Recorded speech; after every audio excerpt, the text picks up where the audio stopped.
author of The Right Way Round, Miss I Don't Give a Shit, Engaging with Challenging Behaviour in Schools. So I started teaching when I was 13 years old. Okay. So yeah, I started teaching when I was 13. I tried to get a paper round and I went for the interview for the paper round and I didn't get it. And so I had a little think of what else. It's your first failure, but you've learned from that, haven't you? Yeah. So I thought, well, what else can I do? And up to that point, I'd always done, I mean, I was in every show in the Amdram world in Burton upon Trent, where I'm from. I did drama lessons, singing lessons, dance lessons. And so I decided I would start a drama school. And I taught primary school age children. This was before DBS, Jules. This was when a 13-year-old could teach. And I clubbed together with a friend who was 16. And we created shows for those young people. We put them in through festivals. They got placements. We put them through exams, Lambda drama exams. And I don't think I realized at the time how kind of like different that was to set up a business and start teaching. So I very much just at that stage, obviously quite young, I was just emulating my drama teacher and my singing teacher. I just thought that's what it was. So I've always taught, basically. My previous career, I was an opera singer. So I went to drama school and I was an opera singer for 8 years.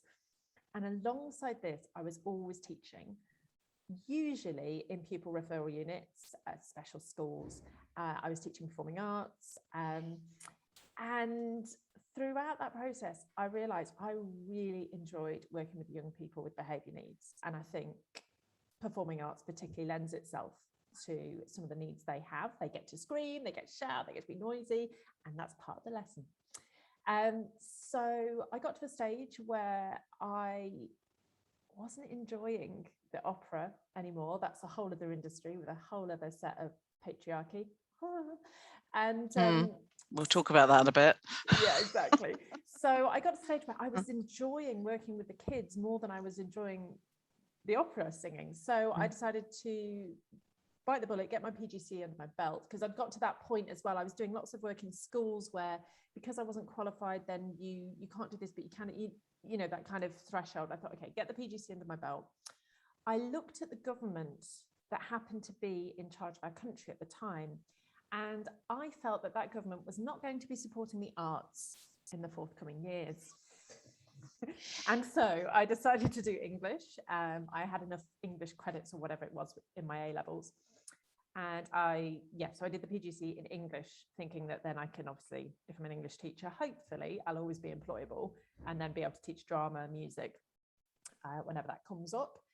And then, I mean, even from that point, I remember my professional tutor said, go to mainstream first. And I had taught a lot in mainstream at this point, but he said, get your NQT in a mainstream first, then do your specialism. And I always knew I'd be straddling the two, because alternative provision, PRUs, pupil referral units, SEMH schools, so schools for pupils with social, emotional, mental health issues, that's always where I had the most fun.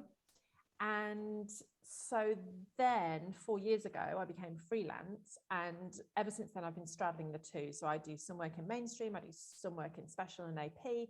And I kind of float between, and I love it. Wow. And it's really interesting, that passion that comes through from that. And I think actually that comes through in the book as well. Tell me about that first chapter. So if we go to the book, so when did you decide you were going to read it first? I'm moving on to the first chapter, but actually I'm excited about finding out about why did you decide to write a book called this? Okay, so a couple of years ago, I saw a statistic in a Sec Ed article, shout out to them, that said 35 pupils at the time in Britain were being excluded a day. Really? Day. Wow.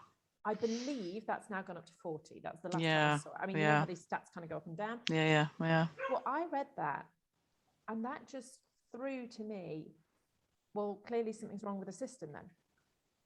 Clearly something is wrong with this system. I don't know what percentage that is. Please, maths teachers, do it. If that many pupils are not engaging in our education system and are being excluded, then we're getting something wrong. And it was at that point I felt, okay, I need to do something about this. And so that's when I started writing articles around behaviour. And I set up my blog on my website, and I started talking more about that. And then, have I told you the story of how I got the contract with Sage to write? No, go on. No, let's hear about that. The contract, the famous contract. Yeah, exactly. Yeah. I mean, when somebody gets a contract, it is quite a different stories from different people, isn't it? so this is Sage, as in the same publishers who published the Women Ed 10% Braver book. So I happened, right, so it's brilliant. So there's Rachel Muzzin from Thoughtbox Education. I'd never met her in real life, but she'd been so supportive of all my work. And she gave me a free ticket to a festival conference. And I wasn't supposed to go, but she'd given me this free ticket. So I thought, well, I've got a free ticket, might as well go. And, you know, they had the stands with all the books. And Sage was there, and I saw this chap, and I just went up to him and said, how do you write a book in education? I hadn't thought it through any more than that. And it turns out I was talking to James, our publisher at Sage, and he kind of briefly talked me through the process. And he said, why, do you want to write one? What would you write it about? And I said, oh, yeah, behaviour. I just kind of blanked it. And he was watching the cricket at the time on his iPad. It was the summer. And so I said, oh, you're watching the cricket. Why don't you pause and read my blog for a bit? And so I left him doing that. And I could not believe it. 2 weeks later, he emailed me saying, please put a proposal in for a book. Right. And it was the end of term. I was teaching year 11. Like, it just wasn't the time to start going, oh, let's write a book. So I was just like, okay, great. I'll answer you in the summer holidays. And I just put it on the back burner, and then I got to summer holidays and thought, hang on a minute, this publisher's asked me to write a book. Okay, that's quite exciting. So I wrote the proposal, and then as I was doing it, I just kept thinking of this phrase, Miss, I don't give a shit. It just encompasses everything about the type of young people that I work with. It's a phrase that nearly every teacher has heard, or some kind of refrain on it. And I just felt that we needed a behaviour book, firstly, written by a woman. There hasn't been one for a while.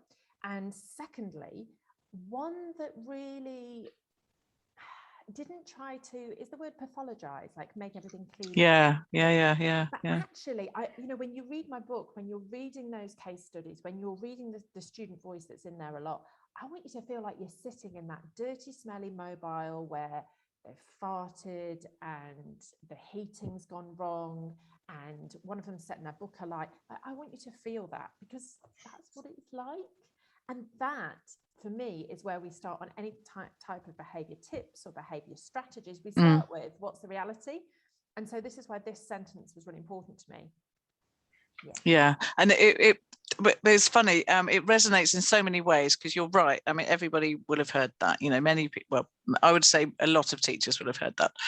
But it starts, for Women Ed, it's very interesting because it starts with Miss as well. Was that something that you purposely did? Because I think it does speak to women about behaviour as well, just seeing that first phrase, because it is sometimes perceived that men do the behaviour, so did you want to use Miss?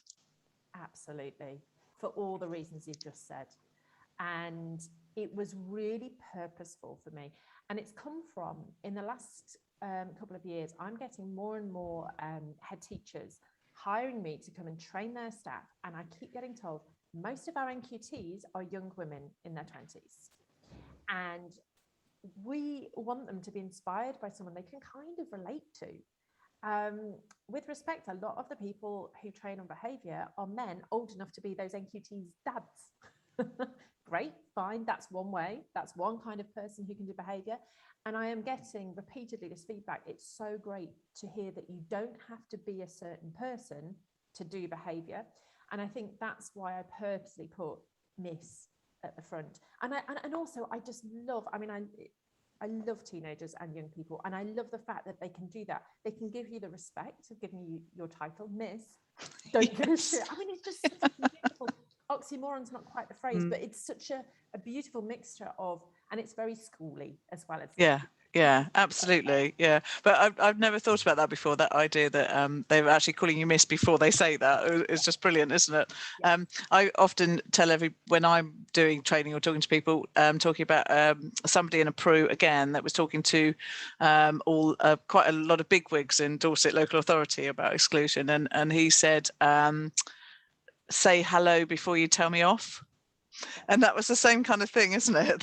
They're getting this, but they want those boundaries, Mm. maybe, Yeah, which I agree. brings me on to your beautifully, obviously, to your chapter 1. Why did you start? So your chapter 1 is boundaries, negotiation, and self-care. Why start with that? Why chapter 1? Why is that important to you? Because I have found at the moment the biggest mistake that's happening around behaviour in our schools is that people are not putting themselves first. And I'm trying to do this without cliches, but if you haven't eaten your lunch, you're going to be more snappy. And when you're more snappy, when Joe has forgotten his homework again and breaks the pen you give him again, you're more likely to snap at him. You're more likely to react to him. You're more likely to fall back on some kind of point system, punishment system, etc., that doesn't help. Why has Joe not done his homework again? What's behind that? What's the long-term solution there? Because you just haven't got as much patience because you haven't eaten your lunch. And that's a really kind of small, practical way of looking at it. But also, when I was writing it, I had a couple of proofreaders, and the brilliant, I'm allowed to name him, Ian Gilbert from Independent Thinking. He was one of my proofreaders, and his big beans about my book. He said, "Why are you starting with that chapter? What's the point of that? Like, put in some like nice, easy behaviour wins first, and then come to the behaviour piece." And I took that back, and I'm like, I mean, Ian Gilbert's written a few books. He's edited loads, and I'm thinking, this is my first book. I better listen. And then I sat there with it, and I thought, no, because that is the very way that I believe our education system is wrong. We work our teaching staff to the ground, and then our pupils miss out because of that.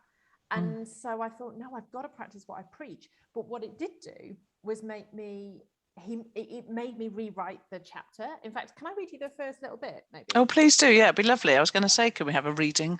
I'm going to do my Graham Norton thing now, and he's listening to Stories in the Red Chair. I'm going to do that. Listen to your reading. Angels. Yeah.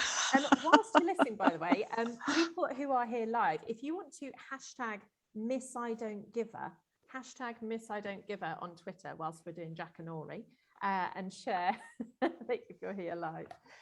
The feedback from Ian helped me rewrite. So I'm going to just read you the introduction to chapter 1. Can I just point out my dress matches my book? I was a little bit excited by this tonight. Excellent. Good work. Okay. Yes, this is a book about behaviour, and we're starting with how you care for yourself. Why? Because our young people with behavioural needs deserve the best. These pupils have some of the greatest needs. They have some of the biggest challenges to being included in school, education, and our society because of their own experiences and attitudes, as well as the discrimination and prejudice that are stacked against them. Therefore, they present some of the most challenging behaviour to the adults around them, and that gets tricky sometimes. These pupils need the most capable educators supporting them. You have a responsibility to look after yourself. And I know that as teachers, we're generally pretty rubbish at this, but that's no longer good enough.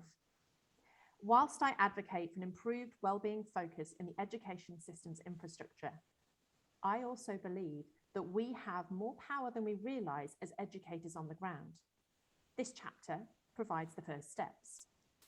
You have a responsibility to be ready to work with these vulnerable young people, to be as patient, as understanding, and as human as you can be with them. So too right, we begin with looking after ourselves. If we can't hold boundaries for ourselves to eat lunch every day, how can we hold a boundary for a pupil who we know is on the verge of self-destruction? Oh, that's brilliant and beautifully read. You have skills. You opera sing and read really nicely. I could opera sing it next time. You could opera sing it next time, yeah. Have you ever done that? I was just wondering if you've ever been in a situation in a school where you panicked so much you just reverted back to old type and just decided to opera sing. Absolutely. So the best way to get kids to do commas, I realised, in a mock exam, I kept reading their creative writing and they were all missing out commas and apostrophes. And so I just said to them, I mean, it was a class I knew well, but I just said, the next time I see an error with commas or apostrophes, I'm going to give you an operatic warble. And they were all like, yeah, right. And I did. I'm not going to do it really loud now because the microphone will really burst everyone's ears. But the first time I saw it, I just went, whoa! They all just went, shit, miss, what are you doing? And I was like, told you. And then I only had to do it twice more. And I tell you, the comma and apostrophe usage in that class. Oh, brilliant. Look, that's a whole new book. Opera singing and punctuation. Yeah, I mean, I'm not sure the kids particularly appreciated it, but it worked. Nick Gibbard, love you. Okay, so that's brilliant. So I want to now sort of talk about the type of pupils that you work for. So it's a very compassionate beginning to that chapter, I think. And what I love, actually, one about the book, the title, and you actually as an expert in behaviour, is that you clearly are passionate and love your pupils, but you do it in a very funny way. You're quite like that on Twitter as well, that you do those lovely insults of the week. Absolutely. And so let's talk about some of the pupils without obviously, naming them or describing them so we'll recognise them. But what are the type of students you have worked with, and are there any that have really struck you and taught you what you know? Oh my goodness, yes. So I think it's important to say this book is written for teachers, whether you're working in mainstream or in special, because I actually believe there's some really fantastic practice going on in APs, and proves that if we took that across a little bit more to mainstream, I believe we could prevent some of those exclusions. I am going to get to your question, because most teachers I've met have had about half an afternoon of behaviour training back in their teacher training years, which was 15 years ago. And so, of course, staff are feeling not confident, not equipped in mainstream to deal with it. So the kind of pupils that I work with and the kind of pupils who really stick in my heart, let's say, unfortunately, some of them have experienced the kind of things that we don't like to talk about, the kind of trauma, abuse, neglect, adverse conditions that kind of the worst thing a human can do to another human. And I work with children who have experienced that kind of thing before the age of 5. I regularly read EHCPs, education healthcare plans, and I am in tears. I'm sure you have as well, Jules. And I sit there and I read those documents and I learn the history of these children, or as much as appropriate for me to know. And all I think is, well, of course, that's going to fuck up your behaviour a little bit. It would fuck up mine, you know? And then why is it? I just don't get this. Why is it that when something bad happens to someone and it affects them, that then we expect them to be like everyone else? And that's what I don't understand. So there's a brilliant, I'm going to go back to introducing one of the kids. So the hashtag insults of the week that Jules was referring to, if you follow me on Twitter, you'll know, on Adele Bates Z. Do look them up. They're lovely. They're my favourite thing. They cheer me up. They are. And they also start each chapter. We have an insult of the week at the start of each chapter. And I've got one where I'm going to read it to you. So this is me going to find a student who needs collecting from the taxi. And it's important to say I'm not the usual member of staff. Student: Miss, why are you collecting me today? Me: because it's my turn. Anything wrong with that? Student: your face. It then took 45 minutes for myself and a colleague to get this student from the taxi to the school, which usually took 20 seconds. And this is a really good example of the kind of young person that I work with more extreme behaviour needs. This pupil was also autistic, and I had a really good relationship with them, but I had a really good relationship with them in the literacy intervention section, or the boring reading teacher, as she called me. You're the boring reading teacher. And the fact that I had come to her taxi and I was the wrong face at the wrong time was enough to trigger her into meltdown. She completely melted down. Now, melted down is the past tense of melted. Melted, yeah. Or is it Melts down, melted down, melt. See how they melt. Interesting. I'm not sure. We're gonna have to look that up now. Yeah, we are. But I'll be thinking about that now. Yeah, exactly. But the point is that this is where behaviour strategies and approaches get really interesting for me, because if at that point I tried to punish that child, if I tried to, I don't know, put a sad face on the board, if I tried to do a traffic light system with red, that's not going to work. The reason this child is being triggered is clearly for a big reason. Let's just think of it. Just close your eyes now. Think of it for a second. If you are a human being who has some kind of meltdown that's so extreme, that's screaming, that's on the floor, all the rest of it, kind of toddler tantrum style, there is a reason for it. We don't just do this willy-nilly. Like, this kind of behavior comes from distress, from anxiety, from fear, from anger. So hang on, if I'm feeling all those things, or one of those things, a combination of those things, what do I need? I don't need a, what's it called? What am I talking about? A cookie cut behavior policy or strategy. Oh, yeah. Okay. Yeah. Okay. Yeah. Don't need just like, this is what we do. It's 1, 2, 3, and you're on a C3, and that means I am distressed. I am scared. I'm fearful. I could be flashbacking about previous abuse. I could be going into my physical body could feel in danger. And so these are the kind of young people that, you know, let's be honest, can be really difficult to be around, and really triggering for ourselves to be around, and really exhausting to be around. And if we're the kind of teachers who are able to facilitate that and able to hold that space, the magic we can do is incredible. And I feel it's my task in my role now, not only to do that for young people, but to empower more educators to be able to do that for themselves. Because I just don't think the behaviour training is there to help teachers do this. And I train mainstream teachers and teaching staff, like pastoral staff, teaching assistants. Sometimes even I get really lucky and I get to work with the admin staff, which is great. But they've never had any training, and they get scared. You know, if somebody's shouting at you or effing and jeffing at you, it can be scary if you're not used to it. And then your own reactions come in because you feel like you're threatened. And so my job is to share what's going on behind this behavior. This behavior is communicating something.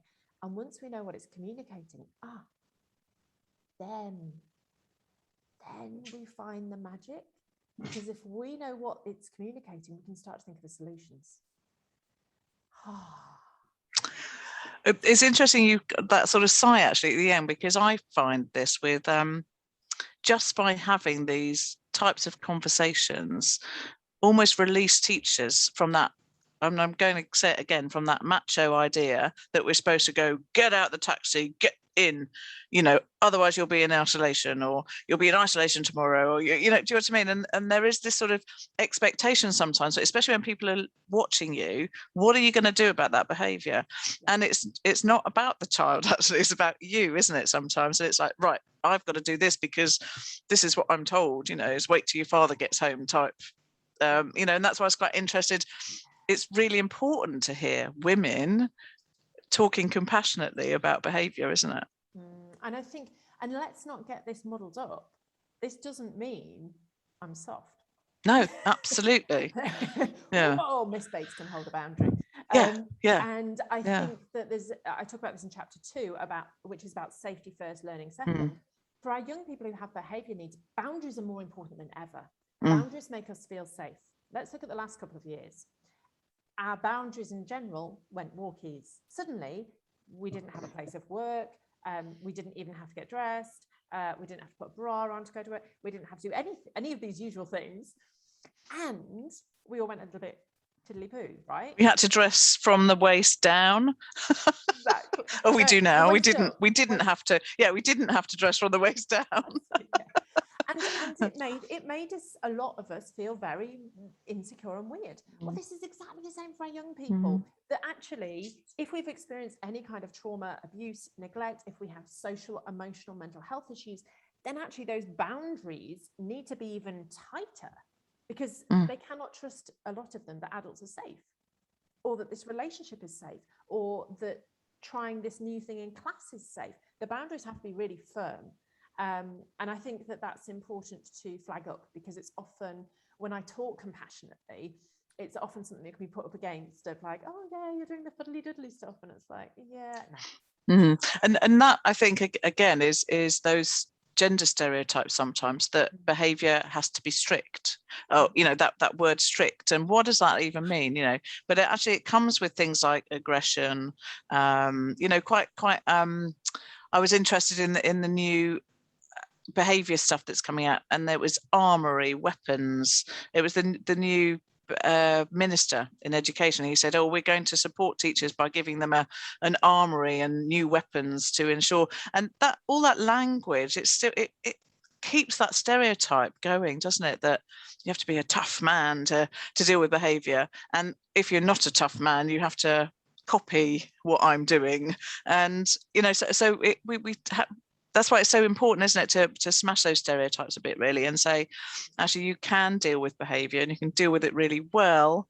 But what do you say to people when they say to you, okay, well, I've got 30, it's okay for you, you're in a PRU, or I've got 30 in my class, I haven't got 45 minutes to get somebody from a taxi, I've got to deal with my other 29. What do you say to that? What's your stock response? Because that is a question, isn't it, you would have had. Right now, I'm going to say, read my book. Chapter 4, page 56. Yeah, I've given so many tools and strategies in there for exactly this.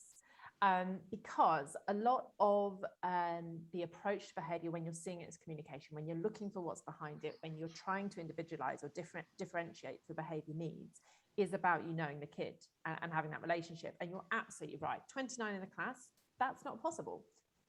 Or is it? So there are various strategies that I give that have no extra planning, no extra marking, and it's all about just being able to foster a community in which it's safe for both you and the pupils, in an appropriate way, to discuss how you're feeling, how you're doing, etc. So that when these things happen, when the anomalies happen of the kid who won't come in, or the book's like set on light, you know how to handle that, you know how to hold it. Shall I give one of the tips away? Oh yeah, go on. Share, yeah. Okay, yeah, let's do a tip. We'll do a tip, and then we're definitely going to do some more tips later on as well, aren't we? So yeah, this is an absolute top tip. The register. I do not need to hear yes, miss, times 29. In fact, it's quite boring, especially when it's 6 times a day when I'm working in mainstream. I do not need to hear that. And so what you can do is, instead of them replying yes, miss, yes, sir, yes, mux, is to ask them to just reply with how they feel. Now, guaranteed, if you are working in a secondary school with teenagers, initially you will get bored, tired, bored. Okay, right. That will be how it starts.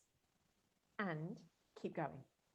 Because after a while, depending on how often you see them, but after a couple of weeks, you will start to hear the little nuances and the little differences. And you'll notice actually that Sadia usually just says, and yet today she said, not great. And you'll start to get just these little signals. Formative assessment, as far as I'm concerned, what is the barrier to learning for this class right now? Where do I need to pitch this class? If it was wet break, if there's been a fight at break time, if they've just come from PE, I know that I need to pitch that lesson differently. And in the first 2 minutes of my lesson, whilst I'm doing the register that I've got to do for safeguarding anyway, because otherwise that safeguarding person, admin person in schools, is going to be down my neck. It's just the most perfect time, because you start to get to know your kids. And I've worked this for several years, and there was one in particular, year 11 class that I was working with, mainstream. And I've been working with him for a couple of years. It was kind of getting towards the exams. And suddenly, those bored, tired, can't be asked, they turned into a bit stressed, pressured, frustrated. So I knew that in that state of mind, they were not ready to listen to me on my commas and apostrophes again, because their bodies, I talk about this in chapter 5 about how to teach self-regulation for children, their bodies, their nervous systems were on edge. And so I spent 10 minutes, that's all. I sat them down in circle time and they took the mick out of me. Of course, I had a fluffy wolf. I don't know why I had a fluffy wolf. I think my girlfriend had won it in a tombola. And I was like, I'll take it to school. It'll be used some point. And they passed around this fluffy wolf and they were like, this is lame. Blah, blah. Yeah, and we're still doing it. And in that circle time, I found out some of them didn't know how to do revision timetables. Some of them were feeling pressured by parents and carers. Some of them were feeling pressured by those really annoying assemblies that tell people to work harder. And the only people it gets to are the kids who are already working hard. And so I took that as this, again, formative assessment. Great, now I know that. Now I know how to pitch my lesson. Because if I don't, those behaviours are a barrier to learning in the way that any SEND is. And I advocate a lot for SEMH as an SEND. It's a barrier to learning. It's my job to remove those barriers. And that all comes from using your register, no extra planning, no extra marking. That's such a lovely idea. And I do something very similar in our special school, where I have a check-in before every lesson I have, and it's thumbs up, medium, down. But it's lovely because I get 5-2, 10-2. You know, they have all these little bits, and but it starts the lesson off. It's a great speaking and listening activity for me as well. But it starts the lesson off. I'm completely with you. But I love that idea. I never thought about doing it for the register. Great tip.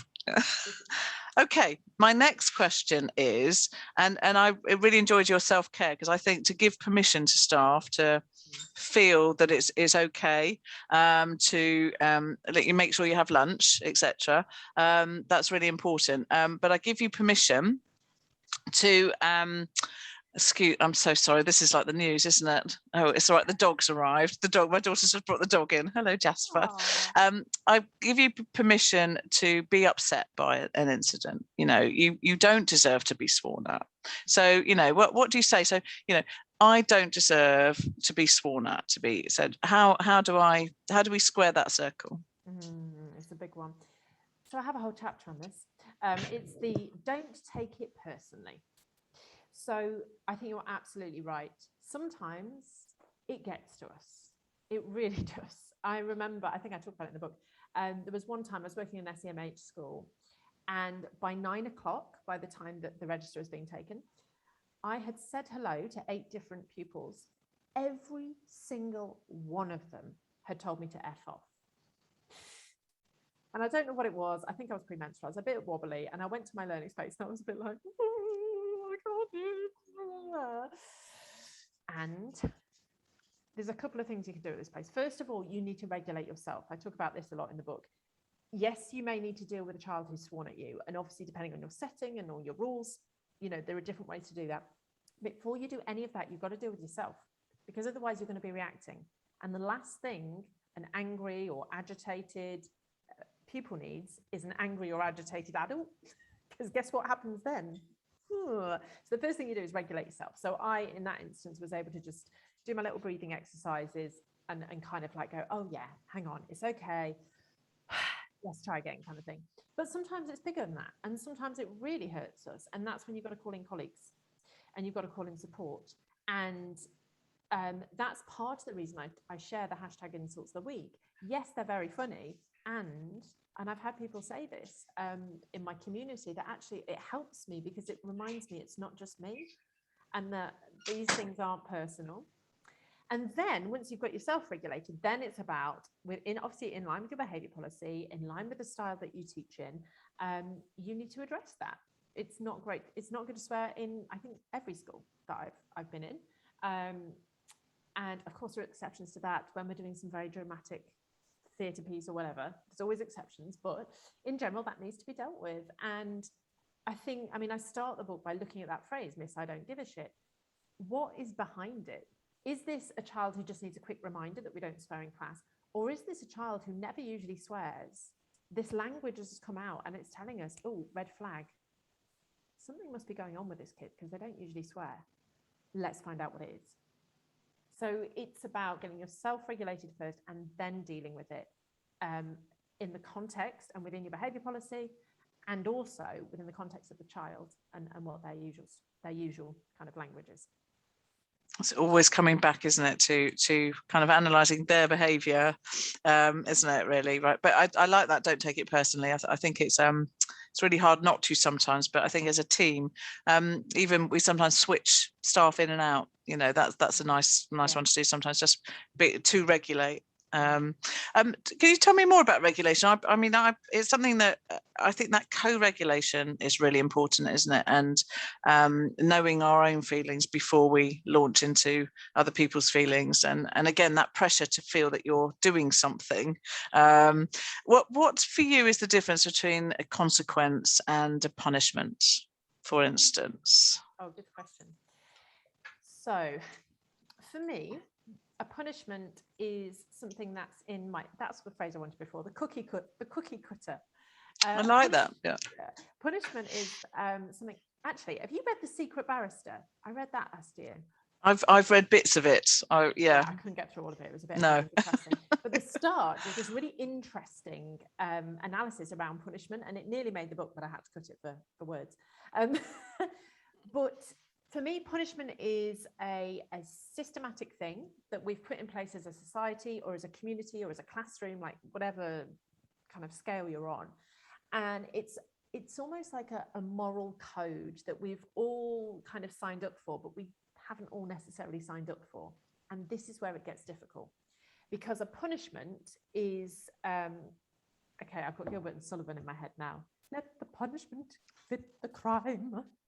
Get some opera singing in there. Yeah, exactly. So the punishment is really the systematic thing, and I make this really clear in the book. There are circumstances in which teaching staff will have to do those punishments because that's how the school works, and maybe the teaching staff doesn't have the agency to do anything else. But you can do that, and this is where the exciting bit comes for me. The consequence is actually the bit that's going to make the long-term difference for me. So I had a kid, for example, who during my lesson one day destroyed my stapler. And you know how rare your working staplers are in mainstream schools. And your staples. Yeah, and the right staples for the right staples. Yeah. I was so angry with him. And I regulated myself and thought, he doesn't know about the shortage of staplers in the school, etc. Now, the punishment that I had to give him is that he had to stay in a break time. Right, okay, fine. So I did that. And he I decided he could sharpen my pencils as a kind of, like the punishment fit the crime. So there's the punishment. I'd done the thing that my behaviour policy had said. And then I sat with him and I had that conversation. Sam, it's not like you to destroy my stuff. You're not a destructive person usually. Is there something going on? And that is the consequence. That's when stuff can happen. That's when I can find out that unfortunately stuff's going on between mum and dad. It's not very pleasant at home right now. He's feeling a bit stressed. And then no surprise that he's destroyed my stapler. And I think really similarly, it wasn't that he came in and thought, there's only one stapler in the whole of the English department. I'm really going to annoy her for doing that. Yeah. It wasn't personal to the stapler. It was him, actually, in a weird way, regulating himself. Because he clearly had that energy, he had that anger, he needed to destroy something. And in a way, better that he destroyed the stapler than my face. You know, it was his own version of regulation. He wouldn't have perhaps consciously known that. So, for example, we talk about this when young people are smoking weed. Actually, for some of them, we then find out years later that they're undiagnosed ADHD. And so actually smoking weed in those years was a form of self-regulation. So back to your punishment and consequence. So you can see how you can actually do both. And in the book, at the end of each chapter, I share what you can do next lesson, as in zero planning, next week, and long term. And within all of those strategies and approaches that I offer, I really make sure that you can do it within your school's policy and the work that's actually going to make the difference. Great. That's a really good point. I was thinking about as well the teachers, so about that regulation as well, because we might have, if we look at stereotypes, you might have the shouty teacher, which I think we've talked about, that kind of idea of regulating yourself first. But there's also that teacher, I think, and I've seen this, and I really sympathise with them, that you see that almost aren't responding at all, to the point where it's just got too much. So they're not purposely ignoring it as a behaviour strategy. They're just, they don't know where to go. And so actually it feels like there's no response. And then you can start to see the pupils upping the ante to get a response. And there's a disconnect completely. Do you have any advice for those teachers? Because I think we've probably all been there at some stage.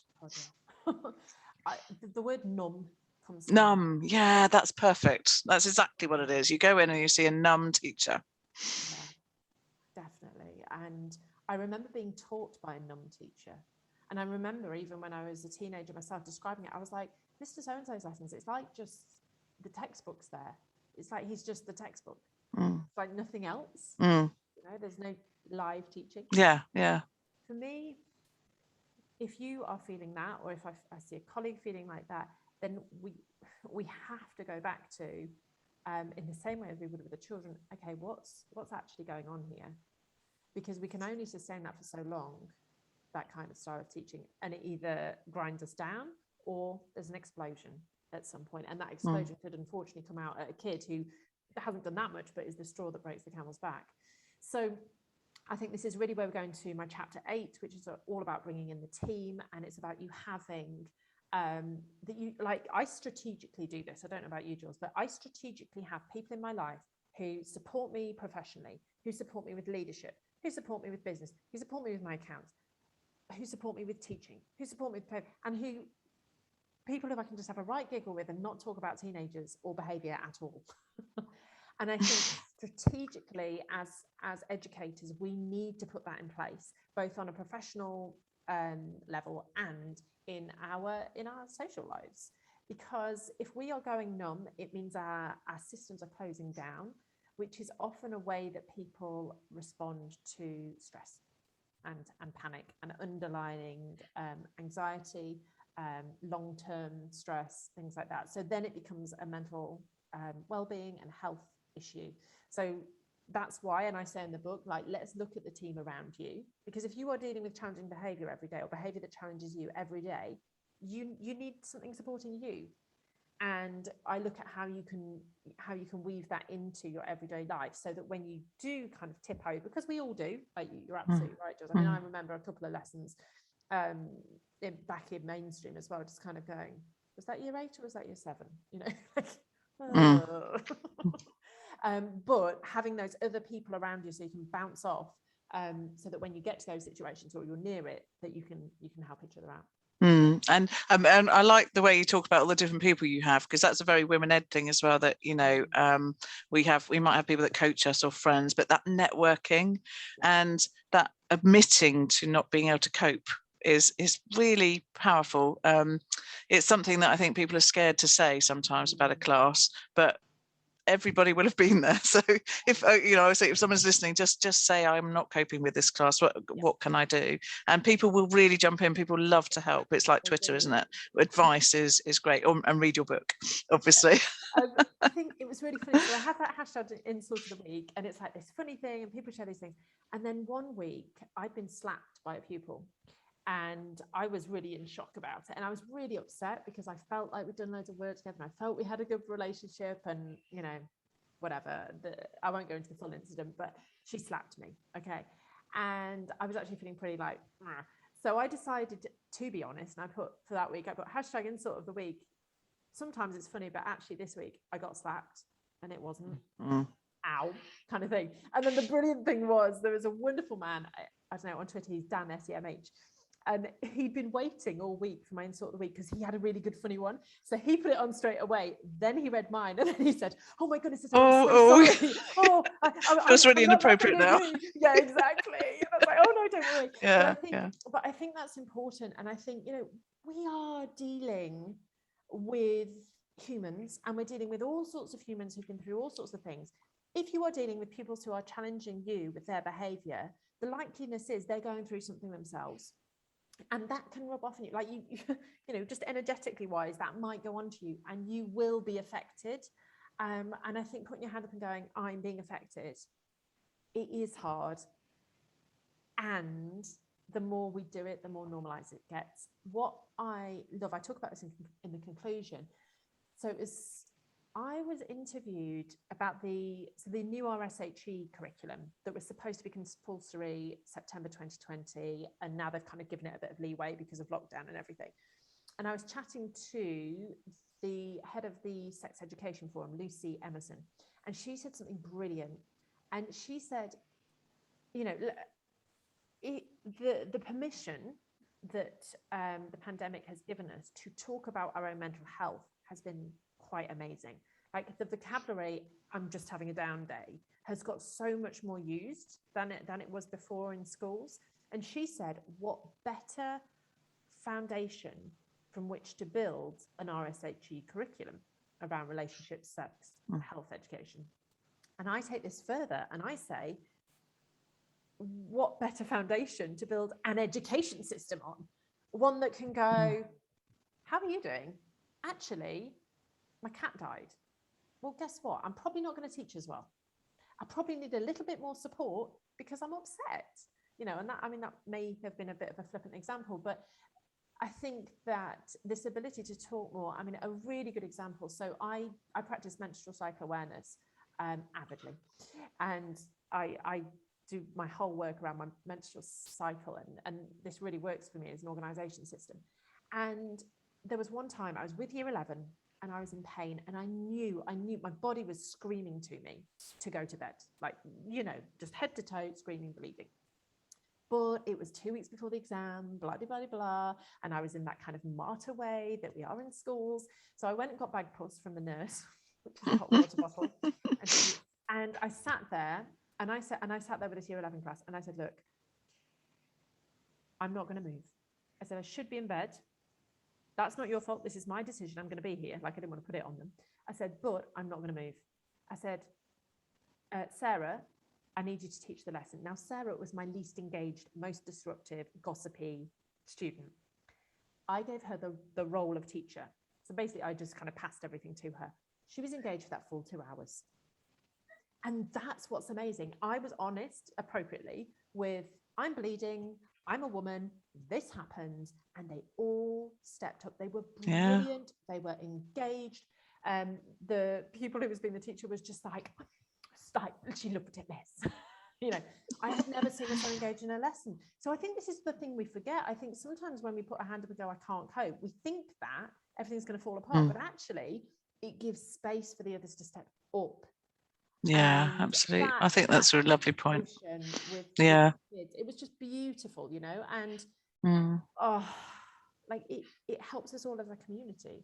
Yeah, it's interesting that as well, isn't it? Because I've always a great believer of talking about your vulnerabilities, but vulnerability does not make you weak. And that's exactly what you did there. You were kind of, you were vulnerable in that moment, really, weren't you? And actually, by being honest and admitting that didn't show a weakness at all. Actually, it was a real confidence in your class, and they've stepped up, didn't they? And so that's a lovely example. I'm very aware we're coming to the end. God, I could talk to you for hours about this. It's fantastic. Thank you for agreeing to be interviewed. I was thinking we could do a bit of quick fire round of top tips, and then we must talk about your book and what's next, where people can really find out more about you and what other things you're doing. So should we do a quick top tips? Yeah. Do you want to ask me questions, or am I just getting them out my... No, I think, should we, well, it's up to you. I can ask you, but are there any real tips? What I'd really like to do is just focus this onto the women discussion as well. Yeah, okay. The women and behaviour. So top tips for women in schools doing the... That would be great. And my first one is, again, I talk about this in the book. So it's taking the permission slip, here you go, that we all do behaviour differently.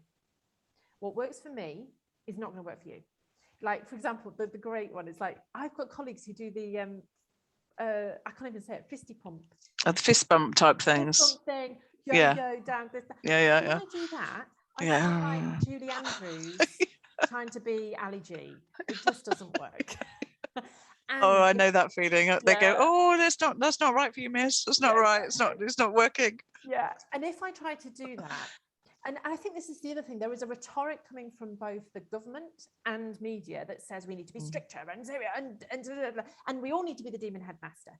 Now, I want you to know that if it was that simple, that everyone just had to be the demon headmaster. If you don't know the demon headmaster, sorry, it's a bit of a 90s British reference, a very, very strict head teacher. Then if that were the case, then we wouldn't need, and nobody be excluded, our prisons would be empty and all students would be engaged in learning. And of course, that's not the case, because that's not how behaviour works. I had a brilliant PGCE tutor who said to me, we need all different types of teachers because there's all different types of pupils. This isn't a very quick top tip, but the top tip is find a way that works for you with behaviour, because that is what's going to be sustainable. That's what's going to be authentic. If you're not authentic, the kids will tell you. If it's the kind of kids me and Jules work with, they'll tell you in 4-letter words. That's the thing that's going to help you build relationships, that's going to help you prevent challenging behaviour, to find your own way to do it. And I do lots of strategies and things that you can implement to help you find your way in the book. Brilliant tip. Yeah, and I like the women theme. It is that authenticity. We talk about a lot about leadership as well, you know, finding your own way to lead, that there's this sort of stereotypical idea of what it should be, but actually that it doesn't matter. If it works for you, it works for you, isn't it? It's finding what you can do. I couldn't, like you, I can't be cool but I usually make ridiculous comments, and that's what they expect from me. So, that's how it is. That's a lovely tip. Okay, we have 5 minutes left. So, where can people? I'm sure people have been inspired. I've noticed everybody that was here has stayed watching. So you've obviously been really people have wanted to listen. So where can they? Obviously, they can buy your book, which is out. That's the first one. I'm going to put this link in the chat box. So I can't remember if I've said that now. Waterstones have sold out currently. Wow, sold out in Waterstones. You should have that.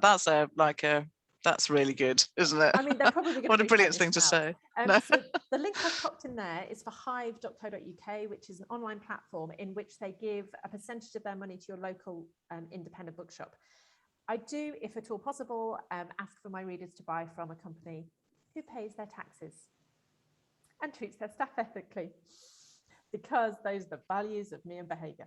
So there's a link to the book there. I just want to read to you, sorry, while you're saying that, Emma has just said, that was great. I wish you were here in our school. Well, Emma, this is exciting. The next thing I'm going to share. So hold your horses. I'm just doing a copy pasting. So I am currently brewing a membership, because I have discovered that when I do training, when I do talks like this, thank you, Emma, the feedback I'm getting is, I wish you were at my school. In fact, I wish you were in my classroom. In fact, I wish you were in my pocket. Yeah, just get you out occasionally. Yeah. So that when you're having one of those moments of like, there, then you know what to do. So I'm creating a membership. It's currently in brewing. There'll be a masterclass about it at the end of November. If you've heard enough today and you're just like, yeah, I want to be in that online membership, it'll be a chance to connect with other practitioners as well. And so we're sharing. I'll be giving workshops out. There'll be guest speakers. You'll get free resources, and you'll also receive behavior boosts from me every week. One of the feedbacks I always get from my training is, you're so positive, Adele. Sorry, microphone. You talk about really hard subjects, but you make it really positive. You will have that positivity in your inbox every week. So if you want to join, you can do that there. And there's a masterclass about it at the end of November. Okay, so they say you are speaking my language. You are speaking my language. Tonight has validated what I do. That's lovely, isn't it, to hear that? Yes. Yeah. I want to educate the educators from Caroline. And somebody else has said, thanks for this. It's been so worthwhile from Marion. So I think you've really inspired people. Brilliant. Well, that membership sounds a really great way. It's interesting you talk about the positive positivity of it, actually, because I was wondering about if we could finish with any tips on that positive language as part of that. So positive language for pupils as well as for everybody else, isn't it? You know, for us as educators and peers and colleagues. Oh, can I purchase this book in Dubai? Yeah, should be able to somewhere. I mean, you might have to use that company that doesn't pay its taxes. Oh no, hang on. I know. Go to Sage Publishers. To Sage. They will be able to send it to you. Yeah, so be just to go to Sage, you can and get that. But we'll put some links on Twitter as well about where you can find Adele's books, and I'll put it on the Women Ed one as well. So, and I'll put the links that you've put on here as well, Adele. Yeah. So the positive language, I think, is such an important question. Behaviour is always being discussed in government, in media, etc. And if we're not careful, it can go really tight. We need to sort out behaviour. We need zero tolerance against behaviour. We need to eradicate war on behaviour, and it can get so heavy. And it doesn't make me want to teach. And so, about your kids. Think about your kids. I mean, nearly every teacher or teaching staff that I meet cares about the kids. That's why they're doing the job. The reason I get excited is, I've talked about it as we've gone on, that for me, it's about this kid has a barrier to learning. It's my job to remove that barrier, to help them remove the barrier for themselves. That's what the discussion is. If I, in a dream world, I wouldn't call myself a behaviour and education specialist because it's got that negative connotation, but it's shorthand. So will we get emailed about the membership and the masterclass? Yes, sign up for it there and you will. And I think we can do an email after this, can't we? Like, we can, yeah. I'll on the Eventbrite, we can put an email out with all the links as well. As a special school TA in a challenging week, this and your book is so empowering. That so thank you. So lots of really positive comments, Adele. It's been fantastic talking to you. As I said, I could have gone on, but it is 8 o'clock, and I did promise to everybody to finish. I'm sure they're waiting to have their glass of wine, or maybe they already are, or we are. But yeah, please do. If you thank you so much for those comments. When you sit and write a book for a year, it's a little bit weird. So actually, like hearing that is amazing. If you've enjoyed tonight, if you've enjoyed the book, please share across social media. You know how these things work. The hashtag is Miss I Don't Give Her. So if you've enjoyed tonight, please share that with the Women Ed tag, with my tag, and when you get the book, with your photo of it, with you and your hot chocolate and your glass of wine. Oh yeah, that's always nice. Have a picture of people reading your book is great. Well, it's been an absolute pleasure, Adele. Thank you so much for all your tips and conversations, and it feels very human to me, and that's why it felt I was really passionate about interviewing you for Women Ed, because it was one, it's smashing stereotypes about what behaviour is and who runs the room, but also just a human and compassionate way of doing behaviour, because it is, after all, we've come into teaching to help children, and this type of book, I think, helps those that need education the most, but often make it the hardest job for us, but also the most, I'd say, I think they're the most rewarding, aren't they, as well, when things get right. So thank you so much. Do carry on doing with your Insight of the Week. I'll try and join in. And if you haven't had a look at the Insight of the Week, then please do, everybody.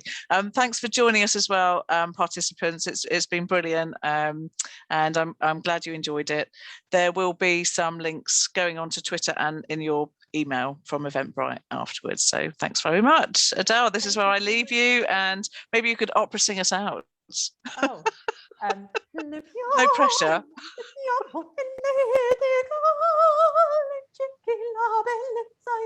I don't want to leave now.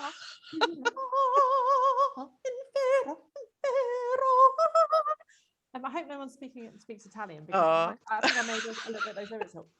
Thank you so much. Bye, bye, everybody. Thank you.